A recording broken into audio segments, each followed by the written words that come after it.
existe,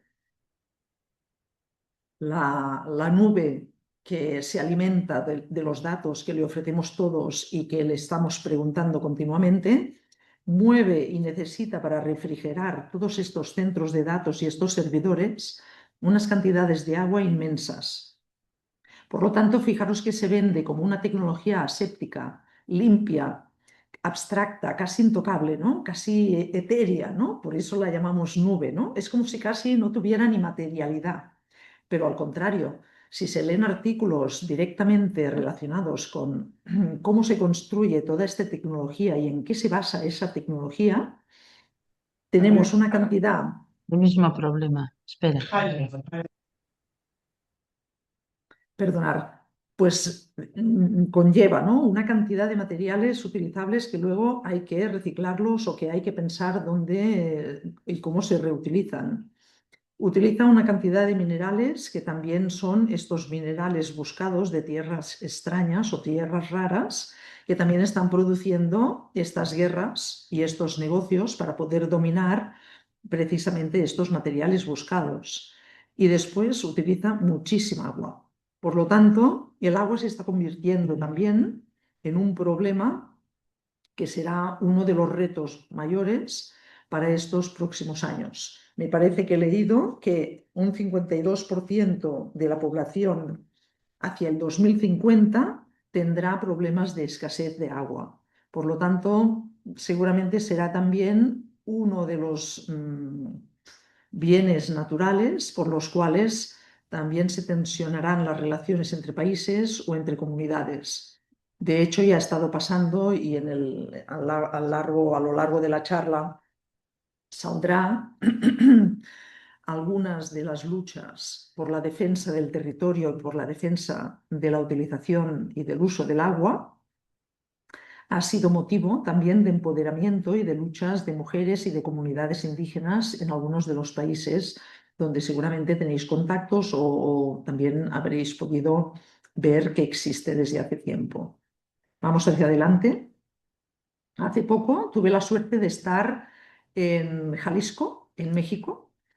La capital de Jalisco es Guadalajara y cerca de Guadalajara existe una zona que es como un corredor inmenso, un corredor industrial que da miedo porque se trata de una zona de polígonos industriales, pero uno tras de otro, y unas instalaciones de empresas que reúnen en una zona una cantidad de fabricación de tema tecnológico o de tema también de maquinaria industrial o de dispositivos de todo tipo que contaminan uno de los ríos mayores de México, que es el río Santiago. De hecho, la contaminación del río Santiago ya hace tiempo que se ha denunciado y que han habido grupos importantes e influyentes que han intentado salvaguardar el río. Si os fijáis en esta espuma, son fotos reales del momento actual y de cómo está el río. O sea, yo nunca había visto con mis propios ojos un agua contaminada con tanta aberración y que no se pueda contener o evitar. O sea, es una lástima. O sea, en un espacio de kilómetros y kilómetros se vierten al río directamente desechos de talio, plomo y mercurio. Y de hecho el polígono industrial se llama ya directamente como o está considerado como una zona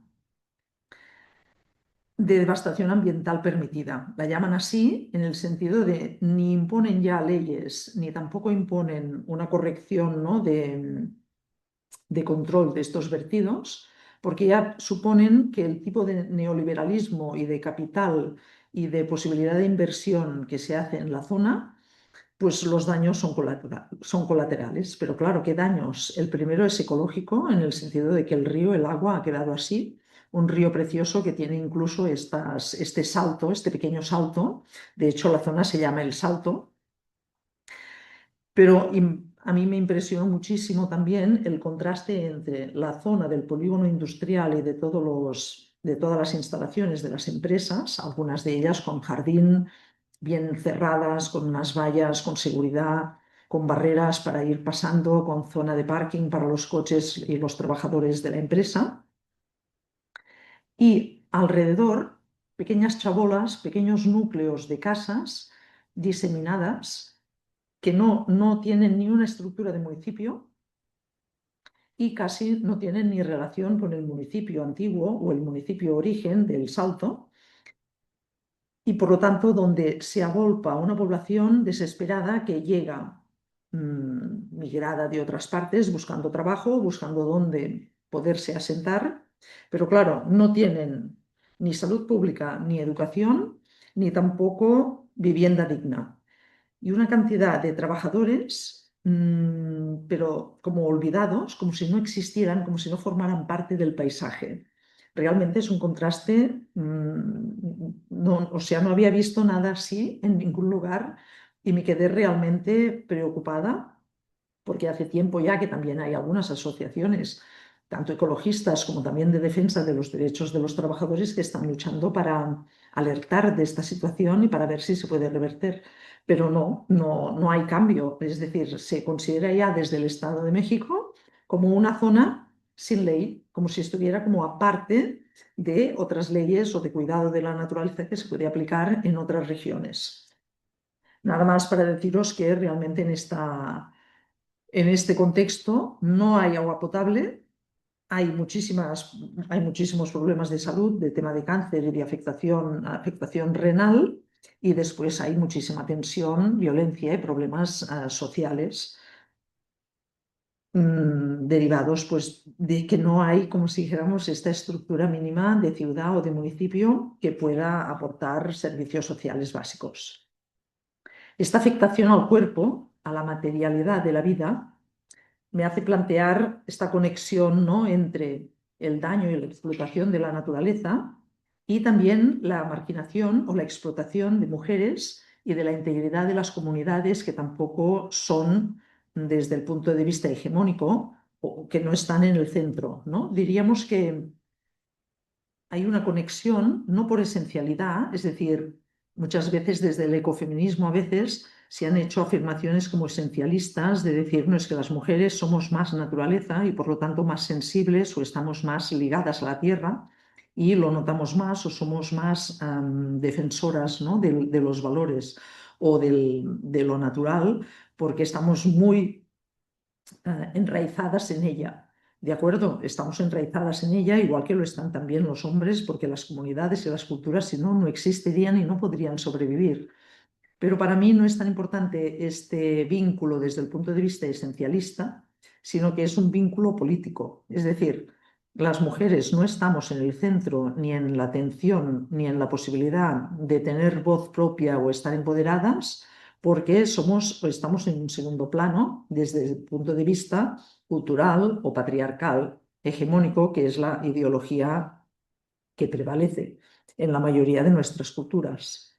Pero es que a la naturaleza le pasa lo mismo, ¿no? Con este desarrollo económico y este modelo económico, tampoco la naturaleza no es lo primero que se tiene en cuenta, o los derechos de la naturaleza o la preservación de la naturaleza no es lo primero que se tiene en cuenta en cuanto se plantea el desarrollo económico de una región, ¿no? Y por lo tanto el vínculo está para mí en este vínculo político de marginación, de invisibilización, de estar descentradas, de estar fuera de.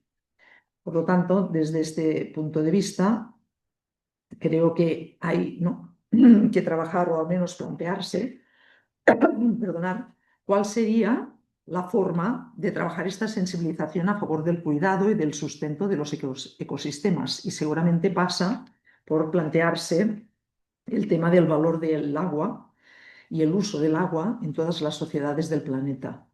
Y pide también, es una llamada a cuestionar el modelo económico y de desarrollo que el neoliberalismo ha impuesto para esta obtención y dominio de recursos naturales, ¿no?, que decíamos que puede ser tanto, ¿no?, de minerales, pero también de agua, porque sin agua no podemos o no se puede mantener este ritmo o esta necesidad de datos y de información corriendo a esta velocidad.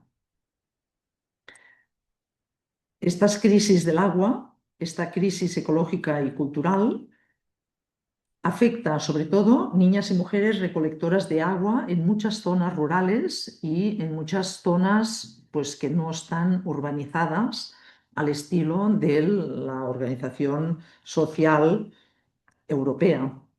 También ha afectado y afecta a comunidades indígenas que se han visto apartadas del uso del agua y del acceso a sus fuentes porque otras empresas multinacionales han conseguido capitalizar y privatizar el agua de sus zonas. En muchas comunidades han tenido también que luchar o batallar para no tener que pagar el agua que siempre habían utilizado para sobrevivir y que ahora se ven forzados a pagarla a una empresa exterior o de estas multinacionales, ¿no? Que se plantan. Pues esto ha pasado en Colombia, en Bolivia, en muchas zonas de Latinoamérica, ¿no? Por ejemplo. Y también se habla de una violencia de género causada por las tensiones sociales de la población que ha sido desplazada internamente, ¿no? Por ejemplo, en un estudio hablaban de Somalia, en que la violencia de género por desplazamiento de población interna había causado un 200% de aumento de la violencia de género. Es decir, que no es broma el hecho de desmontar o de echar a perder ecosistemas, porque son ecosistemas también culturales y también de relaciones humanas directamente con el entorno. Es decir, que estamos como desbarajando, destrozando la diversidad cultural humana y la preservación del medio ambiente de la cual se ocupa aquel grupo, ¿no? aquella comunidad enraizada ahí. De hecho, la guerra está directamente relacionada y no son solamente guerras intercontinentales o internacionales, que son solamente los conflictos externos a los cuales tenemos información o de los cuales, por ejemplo, el Tribunal Internacional da cuenta y habla de estos temas. Las guerras, la persecución, las amenazas, la violencia son también intraestatales o intranacionales. Es decir, que dentro de los países hay también mucha tensión, mucha violencia y esta falta de consideración de los problemas que causa esta explotación o esta marginación forzada por normalmente causas económicas, ¿no? o causas de dominio político. Los informes del Centro de las sobre el tema de las guerras avisan que normalmente, por ejemplo, la población refugiada o que puede, como si dijéramos, llegar con un reconocimiento político de persecución o de refugiado, pues es reconocida internacionalmente por la ONU, pero en cuanto se trata de personas que han tenido que salir del país. Pero en cambio, cuando se trata de personas que han sido desplazadas de una zona a otra dentro del mismo país por causas también, ¿no? de explotación, de dominio de recursos, ahí no hay ninguna etiqueta o ninguna protección internacional que reconozca a aquellas personas como refugiadas o como personas que necesitan alguna ayuda especial. Es decir, que hay un desierto, una tierra de nadie y por lo tanto a veces dentro de los mismos países se vulneran de una forma tan flagrante los derechos humanos que también, bueno, hay que tenerlo en cuenta, ¿no? En ese sentido, me gustaría decir esta idea, ¿no? Que la explotación de los acuíferos, la privación del agua afecta al cuerpo de la tierra, pero afecta también al cuerpo humano y colectivo. ¿Cómo podríamos, pues, hablar de qué teologías y de qué narrativas desde la fe nos pueden dar pistas para quizá hacer este cambio, esta conversión de concepto sobre el valor del agua, sobre el valor de la tierra y del entorno natural?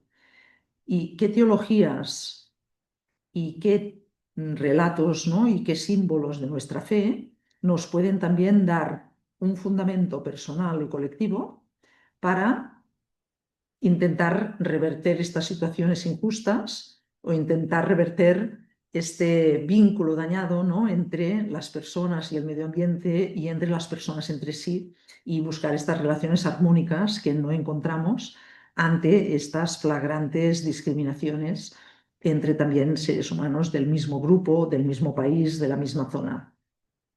Y entonces aquí sí que me remito y ya entro en nuestra tradición cristiana, que también esta mañana me he encontrado con un grupo de profesores y es verdad que a veces hablando, ¿no?, entre compañeros de educación de la escuela concertada, enseguida para darnos ánimos, ¿no?, y también para reciclar, ¿no?, fundamentos, creencias, relatos, interpretaciones del Evangelio que para nosotros tienen mucho sentido, quizá nos falta hacer también un trabajo interreligioso para ver qué otros relatos míticos, qué otras explicaciones, qué otros símbolos tienen pues otras culturas que tenemos bien cerca, porque nos falta hacer o crear puentes para realmente ponernos en el mismo nivel y no tener incluso nosotros reparo en poder hablar de la propia tradición, porque si el otro también le damos espacio para que explique o hable de la suya,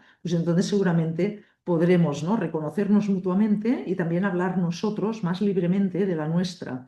Si no, también creo que está pesando en los claustros educativos como una sensación de imposible poder hablar, ¿no?, desde una sola tradición, porque ahora nuestras sociedades cosmopolitas y llenas, ¿no?, de personas que han llegado refugiadas, salidas de una guerra, gente que ha migrado forzadamente por tema económico o por cambio climático, son de diferentes lenguas y culturas, y no voy a hablar yo de nuestros relatos y de nuestra tradición judeocristiana, pero hay que pensar cómo, y hay que pensar también cómo se puede compartir y dar espacio para que ellos también hablen de sus referentes simbólicos, de su tradición y de su fe, porque entonces seguramente encontraremos también lazos y puentes en ello, ¿no? No hay que desdeñar la parte de educación y también de crecimiento personal que supone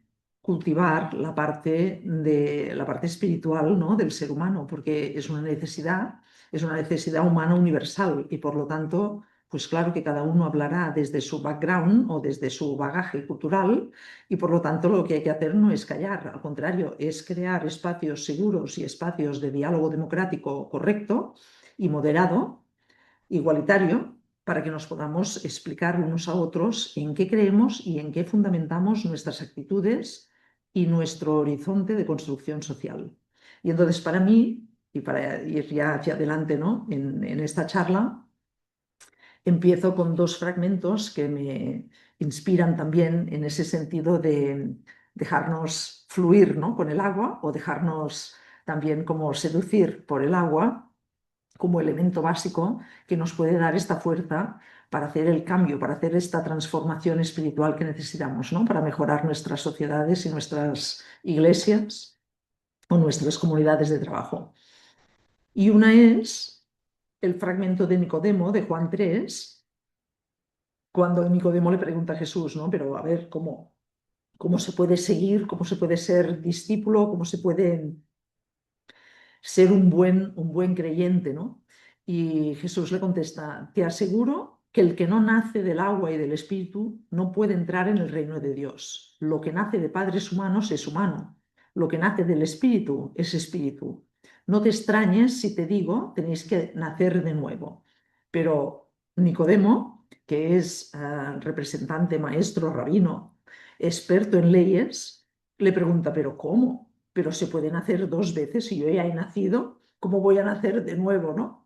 O sea que incluso el gran maestro, ¿no?, leído, formado desde su racionalidad, pues tampoco entiende de entrada la proposición de Jesús.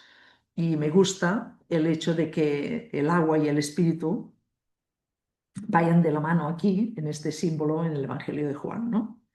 Y otro fragmento sería, que también me lleva de la mano, ¿no?, a hacer esta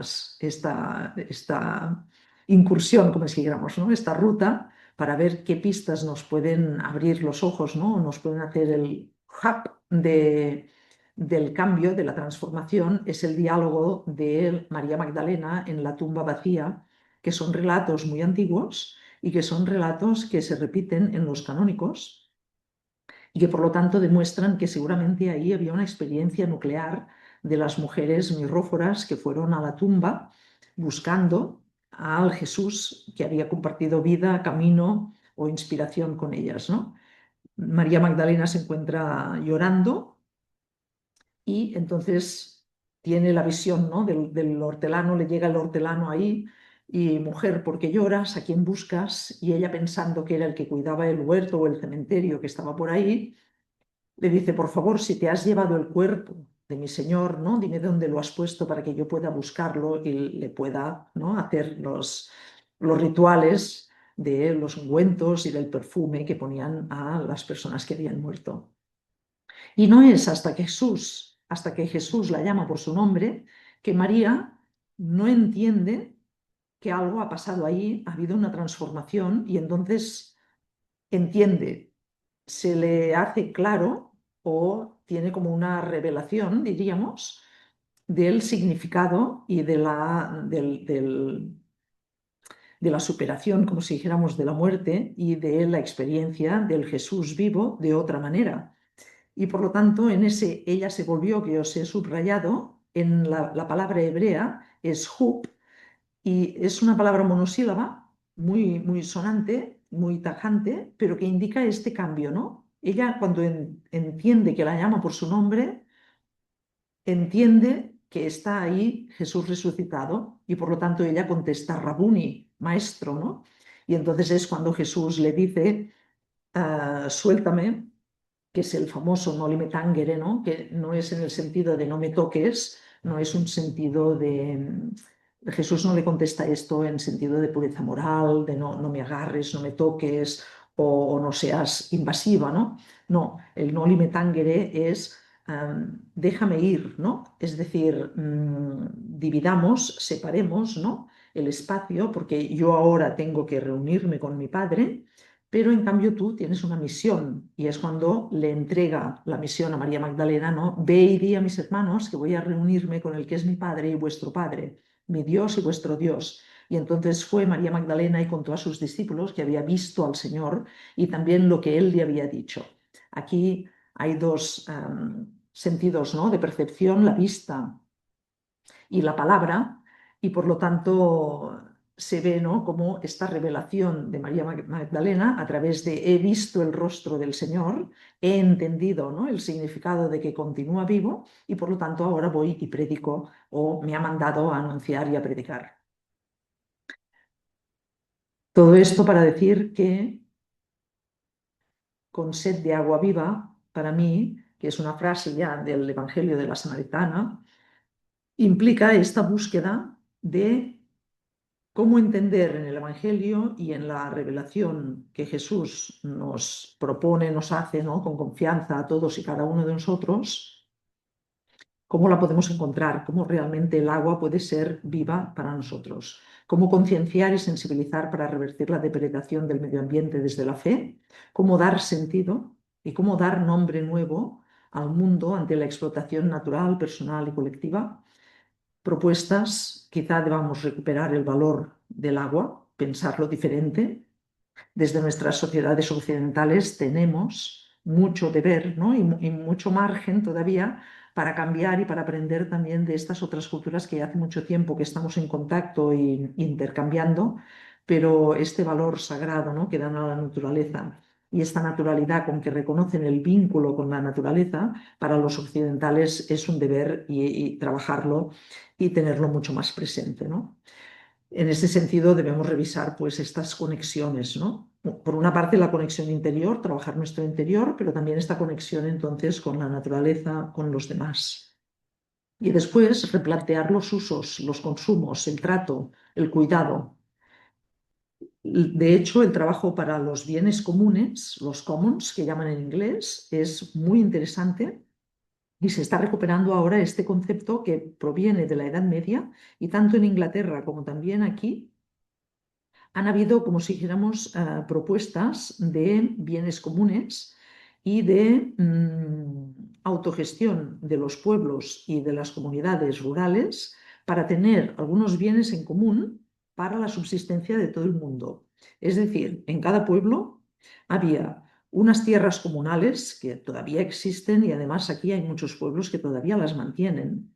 Las tierras comunales, los bosques comunales, algunas normas o códigos en algún momento del año para que los que no tenían propiedad o para los que no tenían posibilidad de tener comida o de tener dinero para comprarla, eran invitados a talarse su propia madera, a entrar en los terrenos comunales de la comunidad y utilizarla para plantar algunas cosas y así obtener la renta mínima, como si dijéramos, ¿no?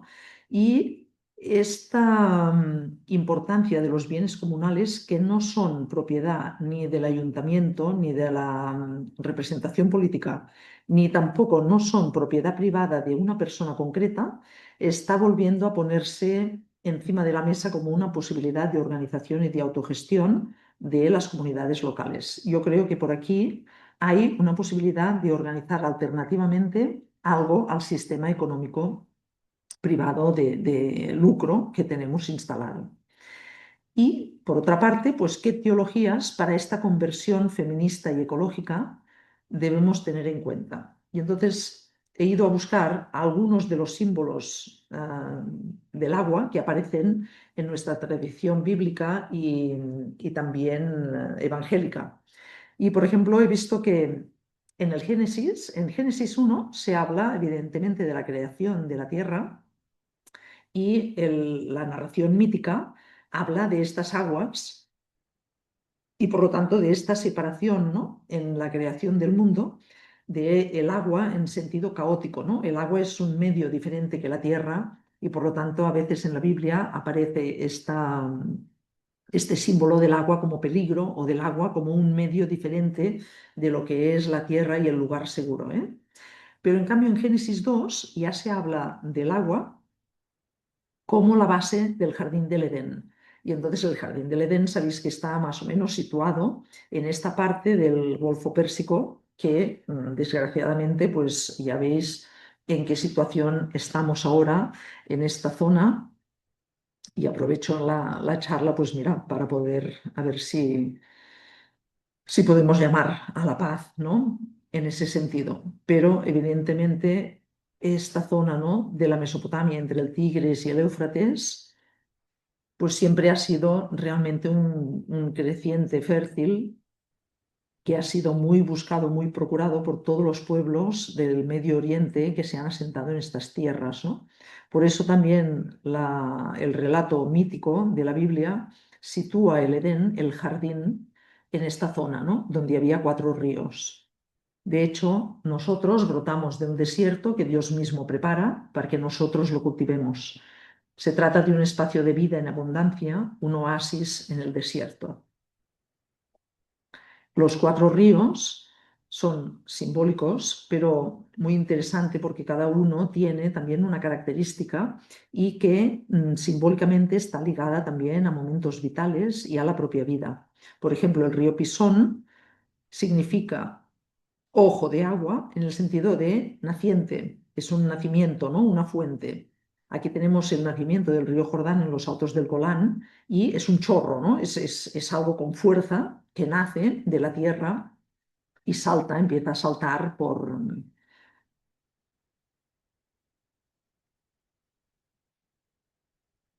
el valle, ¿no? Después, el río Gijón tiene el sentido de cascada, de catarata, un agua que desciende de arriba abajo y simbólicamente está relacionado con la bendición. El agua en la Biblia pues es símbolo de bendición, siempre ligado también con el espíritu y también del bautismo.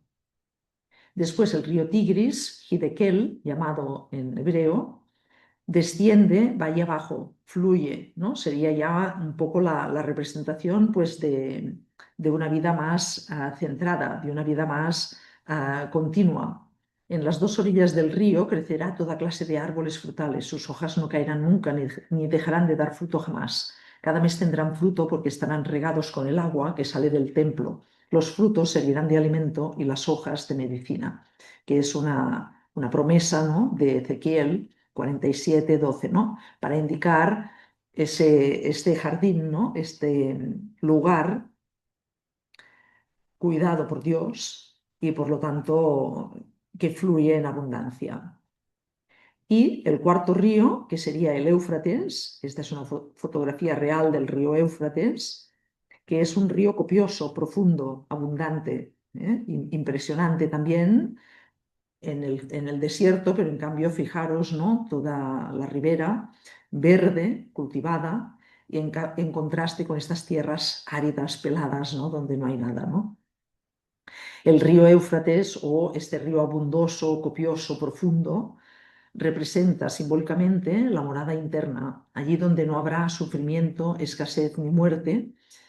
Y, como dice Juan 14, 1, 3, no os angustéis, no os angustiéis, creed en Dios y creed también en mí. En la casa de mi Padre hay muchos lugares donde vivir. Si no fuera así, no os habría dicho que voy a prepararos un lugar.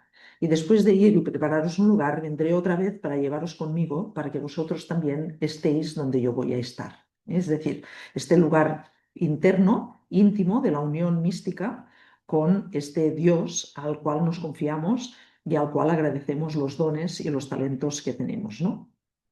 Y para enlazar, ¿no? Evidentemente hay muchos más símbolos de agua y aparece mucho más agua durante los relatos, ¿no?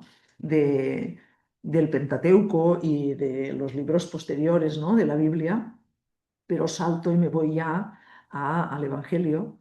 Y, por ejemplo, también aparece el símbolo de la vid o del cuerpo, no? I dels sarments, de los sarmientos, para indicar esta unión, esta conexión también entre todos con el cuerpo de Cristo, ¿no? El cuerpo humano, dice Corintios, el cuerpo humano, aunque está formado por muchas partes, es un solo cuerpo. Así también Cristo, de la misma manera, todos nosotros, judíos, no judíos, esclavos o libres, fuimos bautizados para formar un solo cuerpo por medio de un solo espíritu.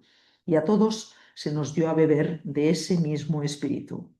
O Juan 15, yo soy la vid verdadera y mi Padre es el viñador. Seguid unidos a mí como yo sigo unido a vosotros. Un sarmiento no puede dar fruto por sí mismo si no está unido a la vid. De igual manera, vosotros no podéis dar fruto si no permanecéis unidos a mí. Yo soy la vid y vosotros sois los sarmientos.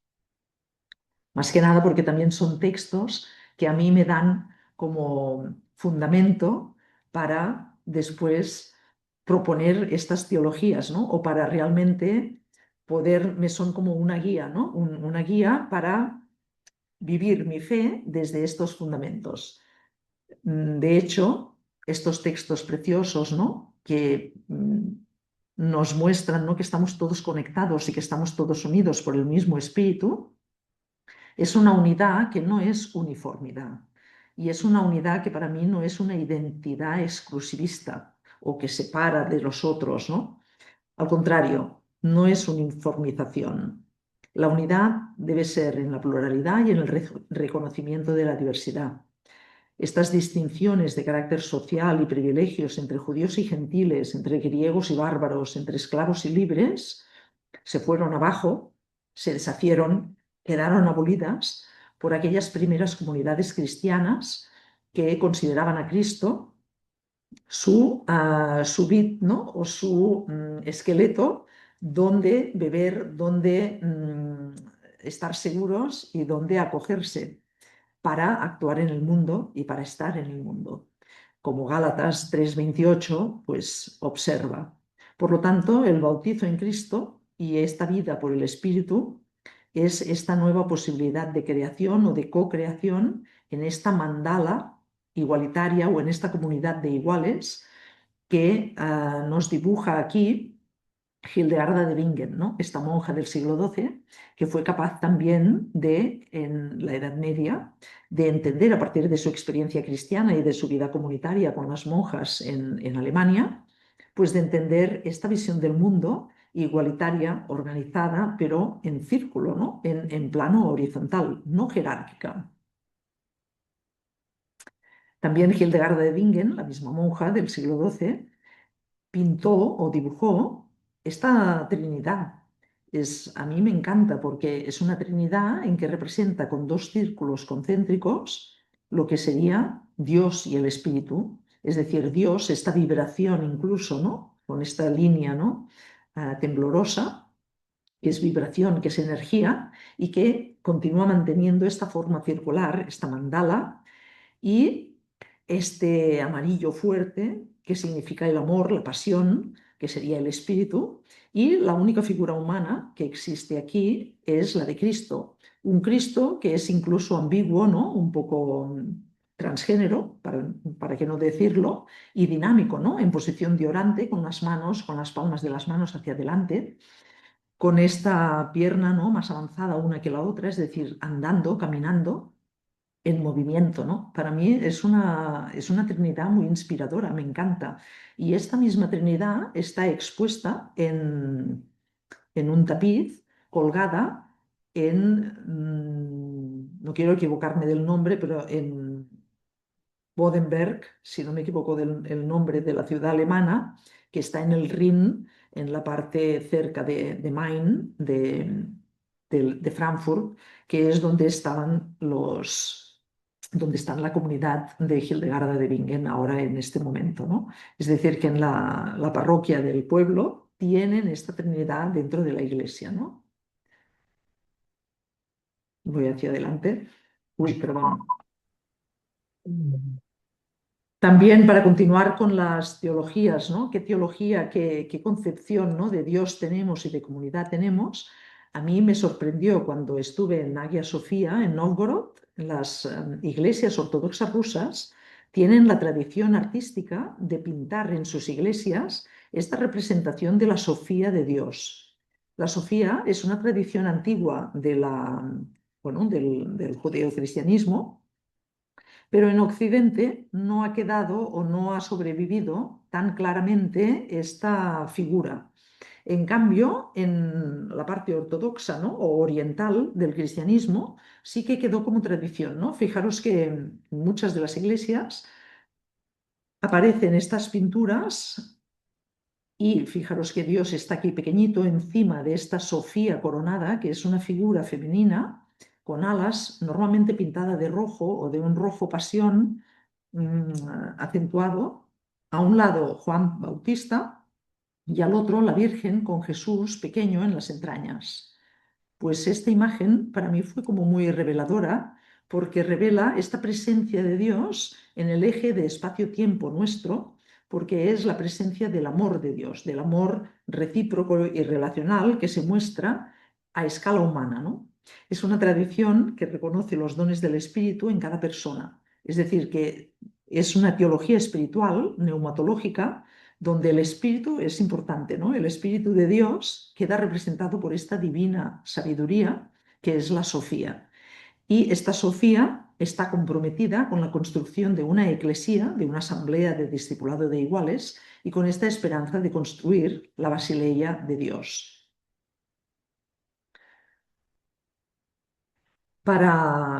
Antes de pasar, ¿no? al pasaje de la mujer samaritana y ver cómo la teología feminista crítica de liberación la entiende, os explico un poco, muy sucintamente, el método de Elizabeth Schüssler Fiorenza, que en el año 92 fue una de las teólogas feministas más reconocidas mundialmente, y ella es de origen alemán, pero dio clases durante muchos años en Harvard, en Estados Unidos, en la Divinity School. Y para interpretar un texto, ella decía que hay que partir de la experiencia de Dios y de Iglesia desde el punto de vista de una teología contextual, es decir, que hay que entender aquel texto en su contexto, en su momento histórico. Después, desde esta visión del Espíritu, es decir, de tener en cuenta una amplitud y una concepción de teología relacional y neumatológica. Y, perdón, y después también desde esta perspectiva de una eclesía del discipulado de iguales de las primeras comunidades cristianas en clave de Gálatas, de no hay diferencias, nos reunimos y el amor de Cristo nos une, ¿no? en esta vid, en este esqueleto común, pero somos todos iguales. Se han perdido, se han abolido los códigos de jerarquía, de origen, de honor, nada, estamos aquí para celebrar la fe y nuestra disponibilidad, ¿no? Con los dones que tenemos para construir el mundo y el reino de Dios. Y entonces ella propone una danza para acercarnos a la interpretación de los textos. Y se llama una danza que tiene estos 4 pasos: hermenéutica de la sospecha, acercarse a un texto, pero siempre preguntándose qué objetivos y qué finalidad buscaba el autor o la comunidad autora del texto; la hermenéutica de la memoria o del recuerdo, ir a la historia, tener en cuenta la tradición, la genealogía; la hermenéutica de la evaluación y la proclamación, es decir, evaluar si aquel texto, dependiendo de cómo lo he estudiado y qué quiere decir, si es adecuado para que yo lo proclame ahora en mi contexto, porque si no lo es, pues no se proclama. Y un 4 paso que sería la hermenéutica de la imaginación y la visión liberadora, es decir, la posibilidad de actualizar un texto o actualizar unos personajes, unos caracteres o unos mensajes al lenguaje y a la expresión de hoy. Vamos paso a paso. Por ejemplo, la hermenéutica de la sospecha es lo que os decía, ¿no? Se pregunta cómo y por qué el texto construye de aquella manera la historia, qué hay de extraño que me sorprende, ¿no? Es una lectura crítica y va muy bien para descubrir trazos patriarcales y entonces poder ver si ahí había abuso, pues, en contra de minorías religiosas, étnicas, mujeres, viudas, niños, enfermos. Es como si fuéramos detectives, ¿no? Nos invita a tomar una lupa y a desenmascarar el biaix patriarcal que pueda tener aquel escrito.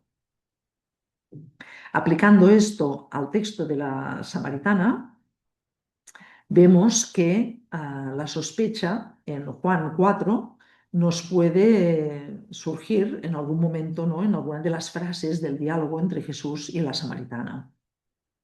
La samaritana debemos tener presente que es referente de la capacidad de transgredir fronteras, porque de hecho ella es de Samaria, del norte, lejos de la Judía, que era la zona, ¿no?, donde Jerusalén era la capital y por lo tanto el templo estaba ahí, tenía su presencia, ¿no?, tenía su influencia en el territorio cercano, mientras que Samaria es la religión, o perdón, es el territorio un poco más pagano, en el sentido que ha tenido mucha más influencia asiria o babilónica y que ahí pues se dedicaban a adorar o a idolatrar a los Baales.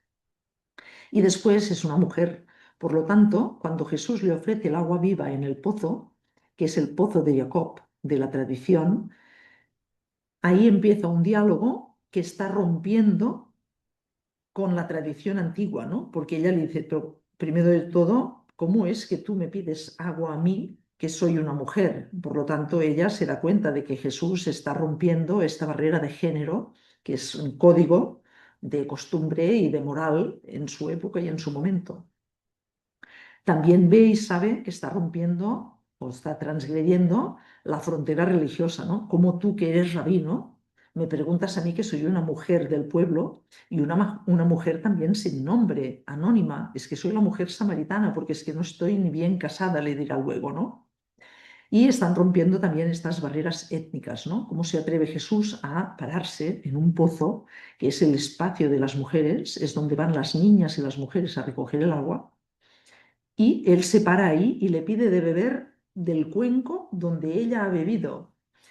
Claro, esto realmente es un símbolo de novedad o de transgresión de códigos en que nos sitúa en un espacio diferente y por lo tanto nos hace reflexionar, ¿no? ¿Qué relación nos está ofreciendo Jesús allí, ¿no? ¿Qué es esto del agua viva que nos está ofreciendo Jesús allí? El agua como símbolo de vida en abundancia se ve porque ella habla del pozo de Jacob, que era precisamente el lugar donde se celebraban las fiestas, los matrimonios entre las tribus nómadas que pasaban por el desierto, ¿no? Por lo tanto, aquí Jesús está apareciendo también simbólicamente, ¿no?, como el novio verdadero y esperado de esta unión, ¿no?, de esta relación mística que le está ofreciendo, directa, de diálogo, de tú a esta mujer, ¿no? De hecho, este diálogo es precioso porque también se ha dicho que es como símbolo de la nueva alianza, ¿no? De una nueva alianza de Jesús con cada una de nosotras, con cada uno de nosotros. La mujer le dijo, Señor, dame de esa agua para que no vuelva yo a tener sed ni haya de venir aquí a sacarla. Y Jesús le dice, ve a llamar a tu marido y vuelve para acá.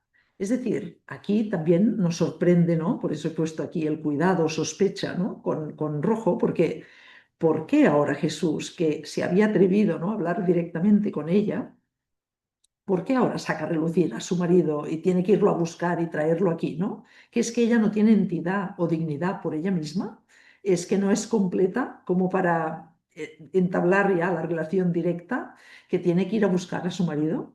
Y entonces ella, de hecho, me gusta porque le contesta sinceramente, sin tapujos y tampoco sin miedo. Por lo tanto, ella también está haciendo un esfuerzo de romper moldes, ¿no? Porque se podía haber ido corriendo de miedo o dejarlo estar, ¿no? Como pensando, uy, este hombre no está bien, no está en sus cabales porque no respeta las normas, ¿no? ¿Qué hago aquí hablando con él, ¿no? Pero en cambio le contesta y le dice la verdad. Le dice, uy, no tengo marido, ¿no? No estoy casada. Y él le reconoce su sinceridad. Pero en esta respuesta, fijaros, y ahora aquí aplicaremos, ¿no?, el método de Schussler-Fiorenza. Jesús le dice, bien dices que no tienes marido, es decir, le reconoce la verdad, porque has tenido 5 y el que ahora tienes no lo es, tampoco. Y entonces, en esta frase se han basado muchas de las interpretaciones tradicionales de este pasaje del Evangelio, ¿no? Como si ya la samaritana se pudiera interpretar que es una mujer prostituta, que podía serlo, ¿no? Pero es que ha quedado ya con este título, le ha pasado un poco como a la María Magdalena. María Magdalena podía haber pasado a la historia como el apóstol de los apóstoles, que de hecho el título lo tiene, pero nadie se lo cree, porque como la historia de la pintura y de la interpretación posterior del personaje ha pasado más bien como un personaje pecador y que Jesús la salvó, ¿no?, de sus demonios, pues entonces María Magdalena ha quedado retratada más por esta penitencia arrepentida y por sus pecados, y normalmente relacionados con pecados sexuales o de su sexualidad, cuando podría haber sido un personaje mucho más poliédrico, mucho más complejo y mucho más protagonista de su acción y de su fe, ¿no? Pero bueno, todavía estamos a tiempo de recuperar María Magdalena. Y a la samaritana le ha pasado lo mismo, ¿no? El hecho de has tenido tantos maridos, parece que Jesús le esté riñendo o le esté achacando algún problema moral. Y aquí se han basado muchas interpretaciones tradicionales, ¿no? Las teólogas feministas nos avisan en este punto que no seamos víctimas de la metáfora, ¿no? Esta mujer de los 5 maridos es prostituta, pues, está Jesús recriminándole su vida sexual o marital. Aquí muchos sermones abundan, ¿no?, en la necesidad de contención de las mujeres, en el tema de la fidelidad, en el tema del comportamiento de género, pero todo eso sería un biaix patriarcal, una lectura patriarcal, machista. Ella dialoga sin miedo, se libera, se convierte y deviene misionera y anunciadora de la palabra, porque al final va a anunciar lo que ha vivido y lo que le ha ofrecido Jesús. La samaritana es la nueva persona en relación recíproca de amor con Jesús. Simbólicamente también este encuentro en el pozo indica este diálogo, como decíamos, ¿no?, de la nueva alianza entre marido y mujer, ¿no? Y la sospecha, la hermenéutica de la sospecha o la interpretación de la sospecha viene a decir eso, ¿no? No os quedéis con esta frase y no penséis que aquí Jesús le está recriminando nada moral a la samaritana, ¿no? Simplemente le está reconociendo que dice la verdad y que es sincera y que seguramente su vida puede ser mejor o puede tener esta agua viva para poder ser palabra y esperanza para los demás, ¿no? Pero la gracia está en este final y en esta relación íntima que crea de tú a tú, horizontalmente, y a ese plano, ¿no?, de intimidad con Jesús. La hermenéutica de la memoria sería ya un segundo paso, donde nos deberíamos situar en el contexto histórico y entonces pues aprender a qué comunidad pertenece, en qué tradición fue escrita, en qué situación social y política de estatus se encontraba la comunidad que proclamaba este texto, qué pensaban. Aquí se buscan datos históricos, se intenta interpretar, ¿no?, más el contexto para no equivocarse y para sacar como más detalles, ¿no? No me entretengo porque me interesaba este aspecto de la interpretación de la sospecha, ¿eh? Pero en la evaluación, perdón, tendría que ser, ¿no? Y la proclamación del texto, aquí hay que preguntarse, según Schussler Fiorenza, sobre todo, ¿podemos proclamarlo directamente o cuando hemos estudiado el significado lo podemos proclamar a la comunidad? Pues hombre, si se proclama, ¿no? En sentido liberador, sí, por favor, gracias. Si se debe interpretar o se debe proclamar para marcar moralmente, para achacar o para reinscribir discriminaciones, pues entonces no es liberador, no es liberador. Así que la hermenéutica de la imaginación y de la visión liberadora nos invita a actualizar, reescribir, visualizar, dramatizar y recrear el texto bíblico para darnos cuenta de qué decimos y cómo lo formulamos. La clave es esa visión liberadora que decíamos, que sea sanador, ¿no? Que pueda ser para abrir horizontes, para visualizar nuestras actitudes, prejuicios y aumentar la fe en sentido positivo, ¿no? Alimentar la fe y la esperanza en esta construcción del reino del amor de Dios sería o convendría, ¿no? Hacerlo a través de despertar el deseo profundo, ¿no? ¿Qué deseo, qué quiero, qué es lo que necesito? Podérmelo preguntar, ¿no?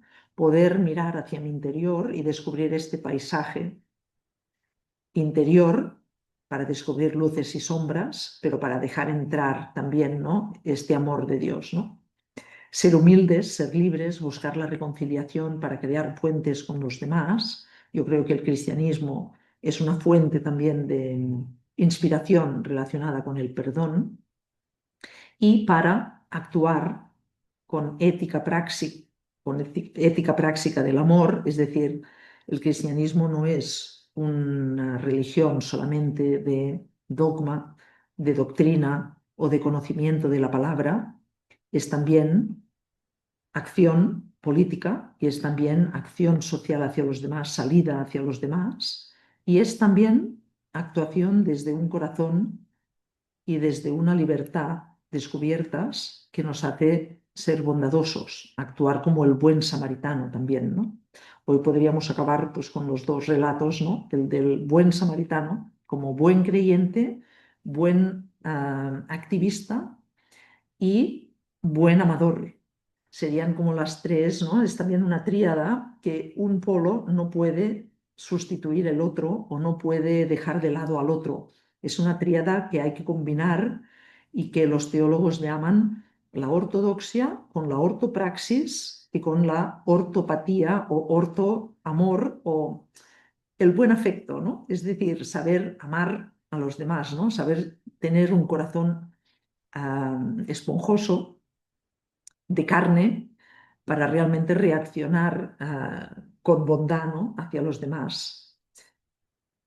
Y ya para finalizar, también para volver a retomarlo, ¿no? Con la lucha y la práctica política de la reivindicación de las mujeres, pues os he recogido aquí algunas imágenes.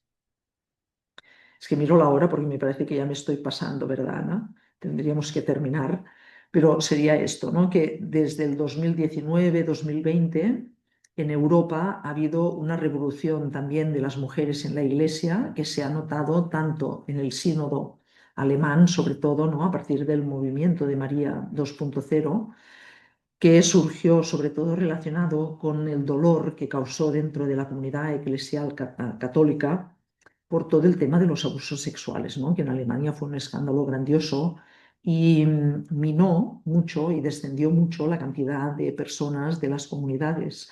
Y entonces, claro, en este último sínodo, en este ejercicio, ¿no? De iglesia sinodal que Francisco invitó a hacer, realmente la iglesia alemana ha hecho mucho trabajo de propuesta comunitaria y de cambio de actitudes y de percepción y apertura, ¿no? De teología para realmente construir unas comunidades mucho más sanas, mucho más igualitarias y que se tomen mucho en serio pues, los derechos humanos, ¿no?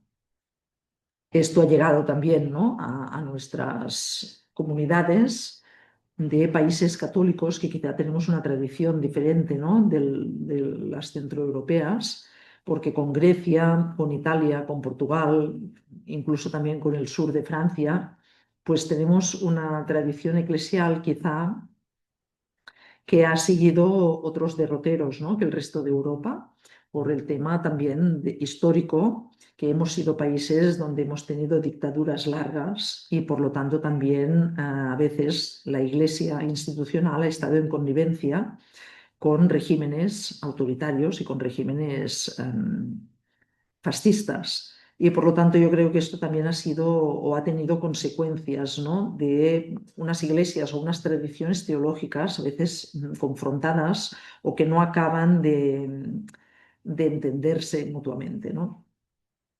Aquí yo creo que nace, ¿no? Un poco la reivindicación de la revuelta de mujeres en la Iglesia, o aquí a Valencia, Mallorca y Cataluña, que nos llamamos el Semblaveus, salió así el nombre, ¿no? La propuesta, y que año tras año se hace una performance enfrente de alguna iglesia, de la catedral o dentro de alguna parroquia. Aquí hay algunas fotografías, ¿no? Esta de aquí abajo es San Carlos Borromeo, ¿no? Que es famosa también.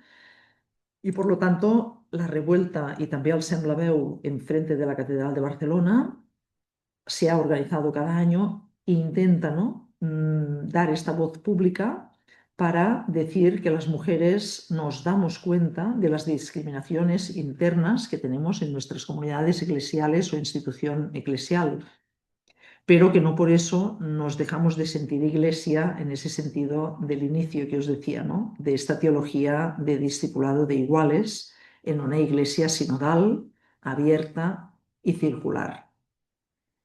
Y lo ligo con las guerras del agua, que también han ofrecido, como si dijéramos, la posibilidad de lucha y de empoderamiento de las mujeres de Colombia, de Bolivia o de otros lugares, ¿no? De África y de Asia, en que también se han encontrado con estos problemas de la privatización. Desde las comunidades cristianas, Evangelii Gaudium y Laudato Si invitan a ser iglesia en salida y a responsabilizarnos de este vínculo naturaleza, comunidad, personas, para intentar que las tierras fértiles y el agua, ¿no? En las zonas de las comunidades indígenas y de las comunidades rurales pueda ser o pueda mantenerse para realmente que haya estas comunidades vivas, ¿no? Las mujeres han sido líderes de estas rebeliones o de estas luchas. Y, por ejemplo, os hablo solamente de las mujeres Surgil, que son las mujeres del lago Atitlán en Guatemala, que es esta primera fotografía superior izquierda, y que han protagonizado una lucha increíble de reivindicación y de limpieza del lago. Recogieron basura, hacían procesiones en el día de fiesta, en que normalmente se hacían procesiones de flores y se dejaban flores delante de la alcaldía. Ellas recogieron toda la basura y plásticos del lago y las dejaron como ofrendas delante del ayuntamiento, ¿no? Y han sabido, como si dijéramos, empoderarse ellas mismas, ¿no? Y tener voz pública para pedir a la alcaldía, pues, la pervivencia del lago, ¿no? Y esto ha supuesto también un empoderamiento de las comunidades indígenas de todo el circuito del percurso, ¿no? Del lago, y ha sido importante la presión y el corte que han hecho, ¿no? Al neoliberalismo que se acercaba ya directamente al lago Atitlán para urbanizarlo, para hacerlo zona turística, porque es una zona preciosa, ¿no? Y además con mucha agua, ¿no? Aquí tenéis algunos documentales que también explican esta lucha, ¿no? De comunidades indígenas o de mujeres por la descontaminación del agua y la sequía. En Costa Rica, por ejemplo, o Claudia Rodríguez Arguedas, ¿no? De la Red Mujeres Rurales, que decía, aquí las piñeras han desforestado muchísimo. Dicen que es una fuente de trabajo, pero no, lo que están haciendo es contaminando las aguas. Ha sido una lucha muy intensa.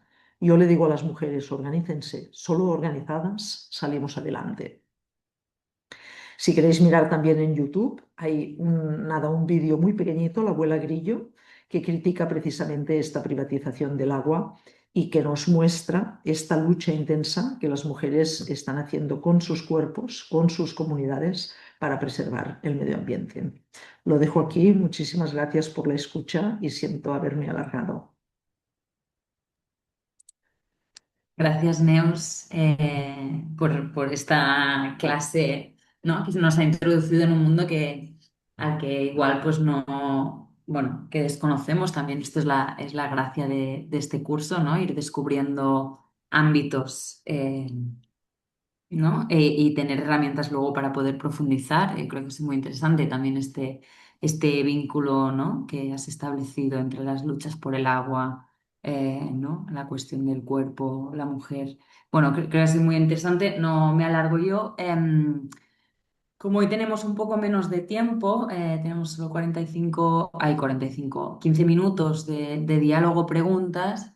Eso, pediría las intervenciones que sean breves y así pues podamos hablar el máximo de personas aquí presentes, como siempre, pues levantar la mano, o sea, físicamente yo me fijaré o a través del Zoom y nada, dejo ya espacio para vosotras y vosotros.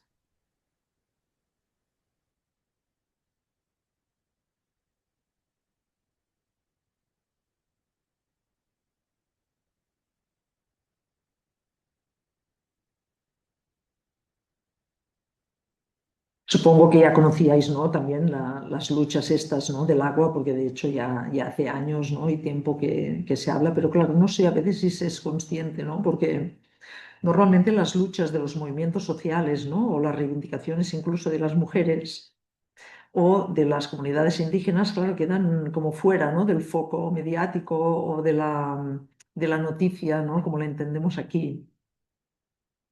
Pero tal vez algunos de vosotros tengáis también experiencia, ¿no? De lazos o personas o asociaciones, ¿no? En América Latina o en Centroamérica o en otras partes del mundo.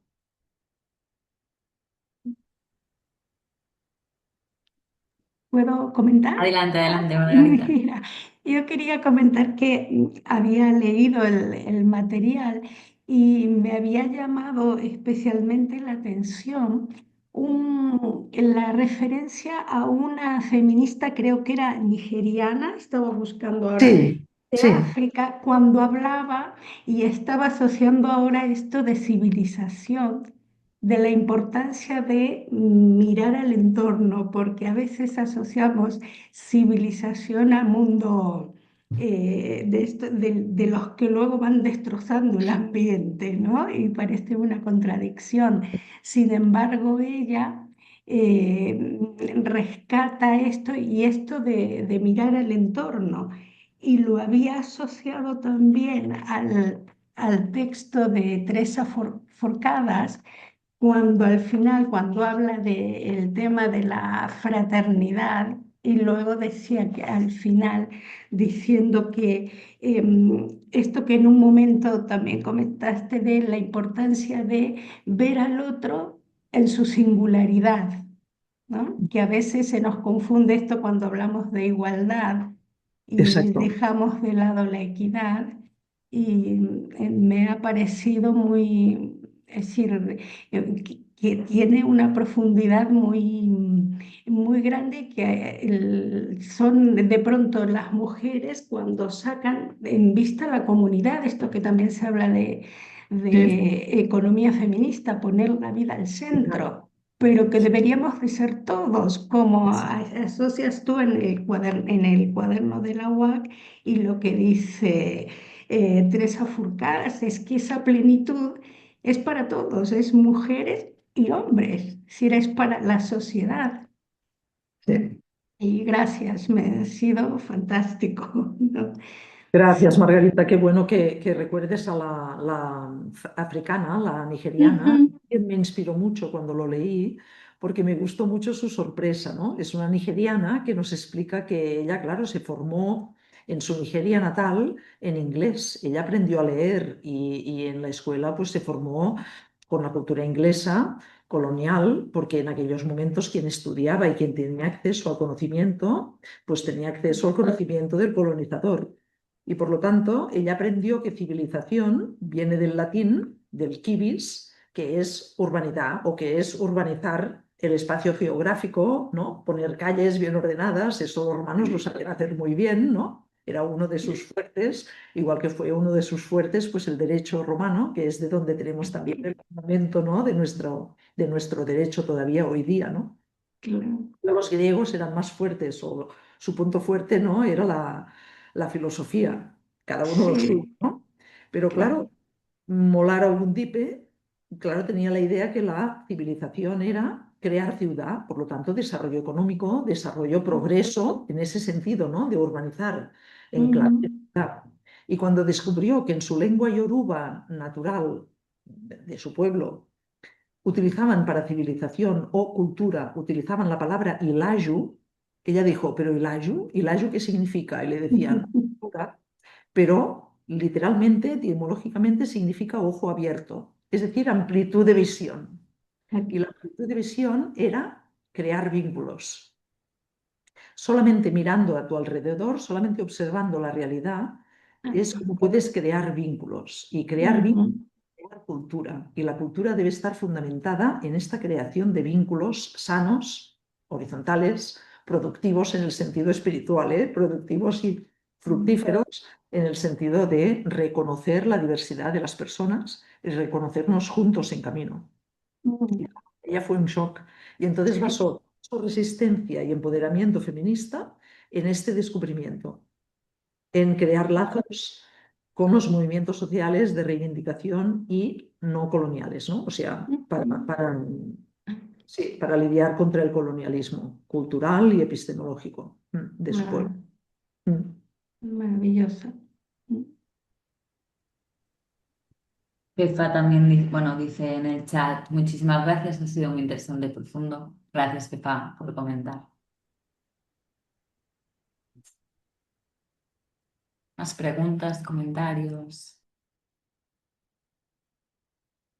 Yo no sé si todos sois de aquí, del Estado español o también de fuera, pero no sé si habíais conocido dentro de vuestras comunidades o iglesias el tema de la revuelta de las mujeres o de la reivindicación, ¿no? de las mujeres dentro del espacio creyente. Tampoco no sé, ¿no? Si estáis familiarizados con ello o no. ¿Se entiende, no se entiende? Marga Usano, adelante. Y hola, buenas. Bueno, Hola. lo primero, agradecerte mucho la intervención, ¿no? Ya he habido algunas cosas que me han resultado muy, muy significativas, aunque otras ya las tenía trilladas. Sí, Mm, yo participo en la revuelta de mujeres en la Iglesia de Madrid desde sus inicios. Y yo sí que creo que toda esta hermenéutica feminista tiene que ser cada vez más extendida y más profunda, no solamente en la iglesia, sino también en la manera de cómo entendemos cualquier texto y cómo nos acercamos, ¿no? Y nos aproximamos a cualquier conocimiento que se ponga adelante, ¿no? A mí me parece que de todas estas, como has dicho, las danzas estas de Elizabeth sí, Schuster Prudencia, ¿no? sí, A mí la verdad es que la hermenéutica esta de la sospecha me abrió los ojos y la vida y todo, ¿no? El empezar a pensar, digo, pero ¿y por qué? ¿Por qué? ¿Por qué? ¿Por qué? ¿No? Entonces ahí empieza a descubrir, o por lo menos para mí fue, el desmontar tantísimas, eh, prejuicios y cuestiones que no tienen nada que ver con la realidad y que sin embargo han estado ahí machacando, machacando, machacando y que bueno, han llegado hasta ahora, ¿no? sí, sí. Entonces, a mí sí que me parece que tenemos una tarea las mujeres tremenda, bueno, los hombres también, pues es que a ellos Sí. les interesa menos, claro, y no son tan cómplices ni ni por favorecen tanto, ¿no? Mm, De desmontar tantísima eso, mm, prejuicio y malas sí. interpretaciones que hemos tenido, ¿no? Y sobre Mm, todo yo creo que también otro de los retos fundamentales es el tema de la visibilización de la teología feminista, mm, porque yo sí que creo que todavía sigue estando muy fuera de todos sí, los círculos académicos. En algún momento has hablado de el arte, los grupos feministas, la facultad de teología, y yo he pensado, digo, la sí. facultad de teología me parece a mí que pocas mujeres tienen todavía, ¿eh? Ni se interesan demasiado por ellas, ¿no? Pero Ujú. bueno, también es verdad que la tarea es larga, pero intensa. Y ahí estamos, ¿no? El subtítulo de la revuelta es Hasta que la igualdad se haga Se costumbre. acostumbre. Y me parece que ese lema de que la igualdad, que no es ni más, ni menos, ni peor, que no es uniformidad tampoco, pero que es fundamental. Y eso también significa respeto y dignidad para todos los seres humanos. Gracias. Gracias, Margot. Sí, sí, yo también contigo, que sus referencia también me abrió los ojos. Y la verdad es que es muy interesante cuando lo haces, ¿no? Porque nosotros hemos estado poco acostumbrados, quizá, igual no todos, pero a hacer estudios bíblicos, ¿no? Que esto las centroeuropeas y las norteeuropeas lo saben hacer desde hace mucho tiempo. La tradición protestante también lo tienen muy introducido, ¿no? Desde que son pequeños, lo que son los cursos catecumenales, la catequesis, ¿no? La pastoral, Catecumenados.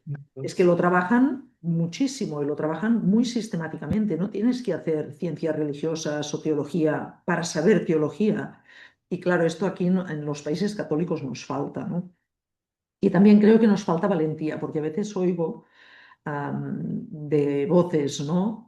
Eclesiásticas, que claro, el tema de las mujeres debemos tener paciencia porque claro, no todo el mundo está en clave occidental de igualdad y entonces claro, esto podría suponer un cisma. Por favor, cuando se utiliza la palabra cisma, yo encuentro que deberían salir muchas más voces a decir que basta, que esto qué es.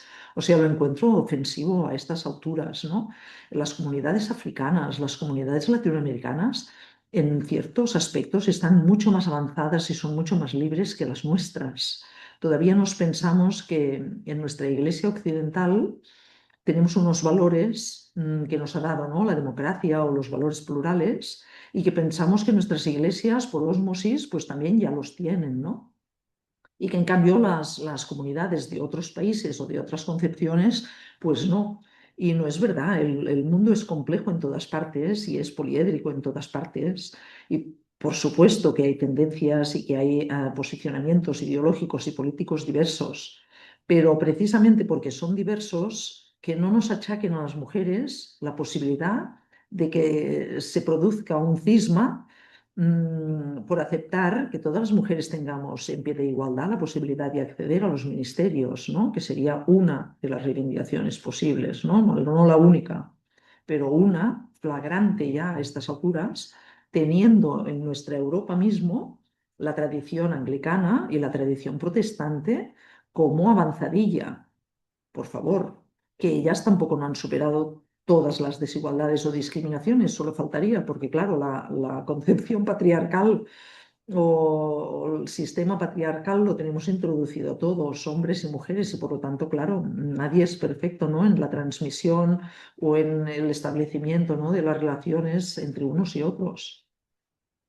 Pero no tocar el tema, no hablar de ello, ignorarlo, a mí me parece, bueno, una pena, ¿no? Una pérdida de posibilidad y de oportunidad para unas iglesias que están perdiendo presencia, que están perdiendo vivez en su contexto, para no dejar que las mujeres sean portadoras o responsables directamente de ministerios de celebración de la palabra, de celebración de sacramentos, por favor. Y tienen que venir personas de otras partes del mundo que incluso tienen que aprender el idioma para conversar y para acoger y acompañar a fieles y miembros de comunidades, y no vamos a permitir que las mujeres puedan tener más responsabilidad. Por favor, cuando se hizo el sínodo de la Amazonia y el Papa Francisco dejó abierta la posibilidad de que los agentes pastorales, ¿no? En las comunidades de Latinoamérica tuvieran mucha responsabilidad, sabía lo que estaba haciendo, era inteligente,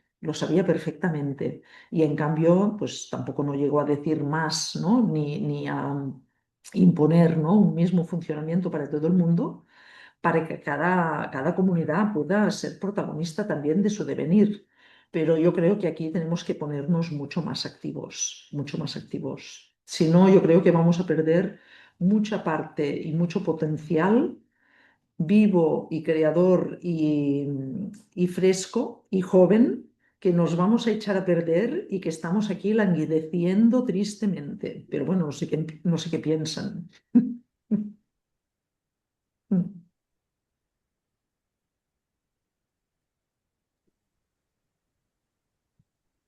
Igual dejamos para intentar terminar puntuales alguna última intervención de...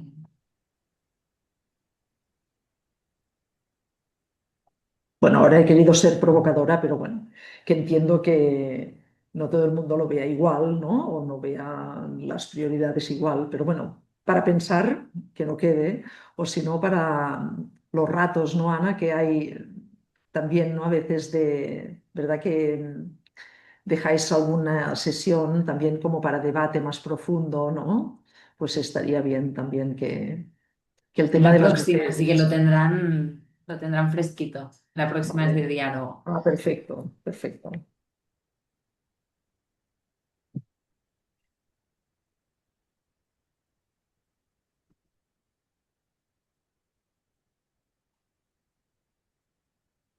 Bueno, pues si no os animáis, lo podemos dejar aquí.